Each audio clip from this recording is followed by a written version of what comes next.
इस बच्चे की जन्म कुंडली के अंदर सारे ही त्रिक भवन यानी कि बुरे घर भरे हुए हैं ग्रहों से। छठा घर, आठवां घर और 12वें घर को हम त्रिक भवन बोलते हैं। अच्छा, इनके छठे घर के अंदर चंद्रमा विराजमान है, अष्टम भाव में मंगल और राहु विराजमान है और 12वें घर के अंदर बृहस्पति देव बैठे हैं। जनरली देखें तो ये सारे मित्र ग्रह हैं, लेकिन दूसरे घर के अंदर 5 ग्रह और शनि, शुक्र, केतु, सूर्य और बुध, ये दूसरे घर के अंदर ये इस तरह का चौकोना इन्होंने बना करके बैठे हुए हैं। इस योग के अंदर जो सबसे बड़ा योग उत्पन्न होता है वो ये कि घर के अंदर जब भी खुशी मनाई जाएगी उसके बाद तकलीफों के योग बन जाएंगे। यहां पर जो बच्चे के जन्म के बाद यहां पर मां को तकलीफें ज्यादा भोगने को मिलेंगी, ये योग करता है। तीसरा, जब मंगल देव अष्टम भाव में आते हैं और दूसरे घर के अंदर किसी भी तरह के पापी ग्रह या बुध आ जाते हैं तो घर के अंदर मौत तक का तांडव होता है। ये जो यहां पर ये बनता है। अब ऐसे में इन्होंने कहा कि जो मेरी बच्ची है वो अभी पेट में थी, उसके बाद में तकलीफ जब उसकी डिलीवरी के वक्त, उसके बाद में उनको पैरालाइज अटैक हुआ। पैरालाइज अटैक के बाद में उनकी डेथ हुई। इस बच्चे की कुंडली के अंदर मंगल और राहु का मेल अष्टम भाव के अंदर बैठा है, जो पिता के घर के मालिक के साथ राहु का संबंध दिखा रहा है। यानी कि उस बच्चे की कुंडली के अंदर कुंभ लगन है। कुंभ लगन की कुंडली के अंदर दसवें घर के अंदर वृश्चिक राशि आती जो कि मंगल की होती है। तो मंगल और राहु का मेल मौत के घर के अंदर बैठा हुआ, ये योग सबसे पहले भाई होते हैं, लेकिन भाइयों को पूर्ण रूप से सुख नहीं देता, क्योंकि दसों फल कर्म के साथ संबंध रखता है। तो काम काज के लिए खराबी के हालात यहाँ पर शो हो रहे हैं कि काम काज के अंदर अस्थिरता के योग ये करेंगे। राहु देव की दृष्टि शनि के ऊपर पड़ रही है। अनएक्सपेक्टेड प्रॉब्लम, दुर्घटना, धोखा और क्लेश की स्थिति ये निर्भर करती है। लेकिन शनि और राहु का मेल भी बन गया तो अब जैसे ही इन्होंने अपना घर बनाया होगा, कुछ भी कंस्ट्रक्शन रेनोवेशन भी होगी या घर में किसी भी प्रकार की भट्टी वगैरह इन्होंने जलाई होगी मंगल कार्य के वक्त में, जो इनकी पत्नी की मृत्यु का कारण बनी और तकलीफों का कारण बनी, जो इससे पहले उनको पैरालाइज कर सकती है। ठीक है, मंगल देव अष्टम भाव में हो तो घर के अंदर अगर किसी भी प्रकार का तंदूरी या भट्टी वगैरह आप जला लेते हैं जो कि शादी विवाह के लिए चलती है, या फिर घर के अंदर तोड़ से ज्यादा मात्रा में कर लेते हैं राहु के अष्टम भाव में, तो ये कुछ न कुछ खराबी के लिए जरूर पैदा करते हैं। क्योंकि ये सारे कि बुरे घरों से संबंधित ये योग बन गए हैं, तो बुराई के बहुत ज्यादा आने के हालात बहुत ज्यादा भी बनते हैं। तो इसी वजह से ये हालात में फिर ये उन प्रकार की कह रहे हैं कि मेरा काम का सेट नहीं है। तो बच्चे की कुंडली के अंदर अगर पिता के घर का मालिक, काम काज के घर का मालिक अगर राहु के पास बैठ गया तो वो तो लगातार चुनावे लगाएगा ही लगाएगा। लेकिन दूसरे घर में बैठे ये जो पंचायत है ये कहती है कि ठीक है, बच्चे को किसी भी प्रकार के बहुत ज्यादा दुख नहीं आने देगी, उसके लिए आनकालीन सदाई करके रखेगी। लेकिन चंद्रदेव छठे स्थान पर होने के कारण अब इस बच्चे की एक तरफ तो लिखाई पढ़ाई होगी, दूसरी तरफ यहाँ पर उसकी लिखाई पढ़ाई के अंदर कमियों की व्यक्ति बनेंगे। जब ये अपने घर के अंदर ये लोगों को इकट्ठा करके कुछ भी पार्टी करेंगे, उसके बाद तकलीफों की योग बनेंगे।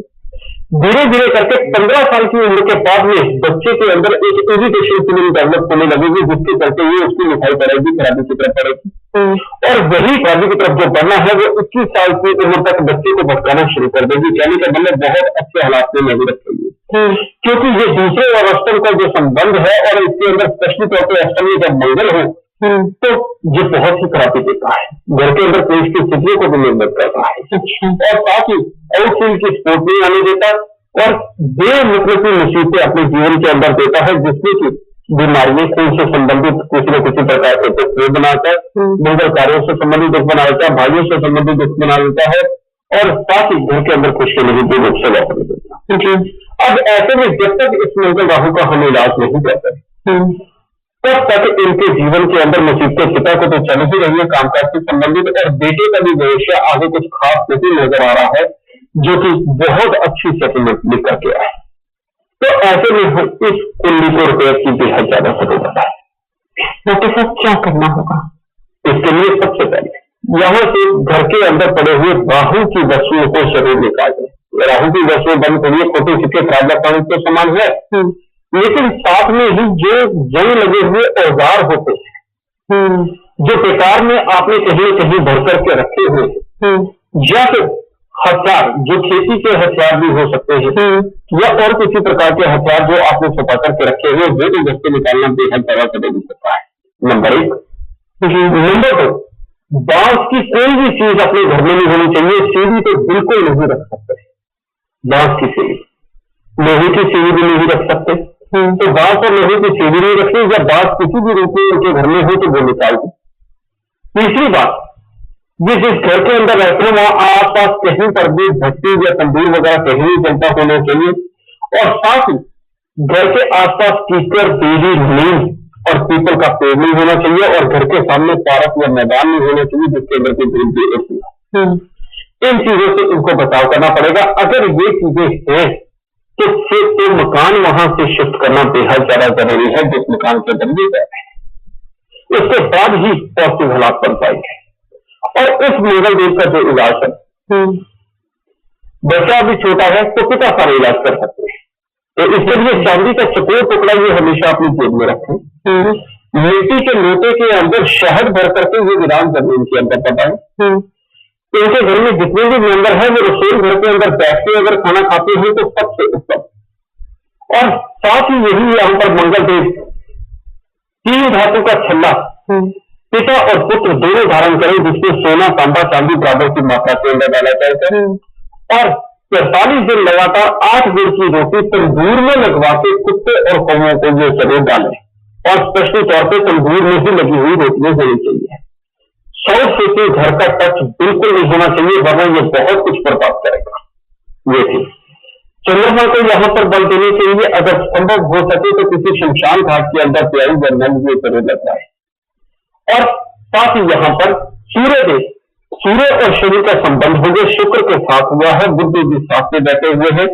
तो ऐसे में घर के अंदर सूर्य निवार के देने को नहीं होने चाहिए, लेकिन फूलों वाले पौधे ये अपने घर के अंदर जरूर लगा करके रखें। इनके घर में इनका पुत्र और ये सरसों के तेल का इस्तेमाल अपने सर पे लगाने के लिए कभी न करें। अगर सर पे लगाना भी है तो देसी घी लगाए, सबसे उत्तम होगा। सूर्य उसके बाद ये दूध न पिए, सबसे उत्तम रहेगा। और साथ ही बृहस्पति की पोटली अपने घर में कील के ऊपर टांगे। बृहस्पति की पोटली के अंदर 18 दाने चने की दाल की, 2 हल्दी की गांठ, 2 मिर्ची की गांठ, 5 पीपल के पत्ते, सूरजमुखी का फूल ये डाल के पीले कपड़े में बांध के कील के ऊपर टांगे।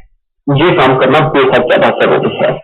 और साथ ही काले और नीले रंग और लाल रंग से सख्त परहेज बना लें, वो सबसे ज्यादा उत्तम रहेगा इनके लिए। और घर के अंदर अगर हो सके तो अपनी ये 48 साल उम्र क्रॉस होने तक जो मकान में बनाएंगे तो ज्यादा उत्तम रहेगा, बल्कि 12 साल की उम्र तक ना बनाए तो ज्यादा उत्तम रहेगा, क्योंकि बृहस्पति का संबंध भी शनि के साथ में है।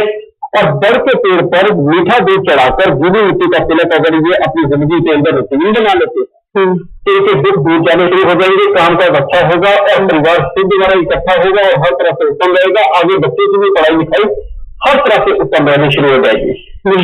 राहु देव का इलाज साल में एक बार 8 खोटे सिक्के 8 दिन लगातार ये जल प्रवाह से रोक करें।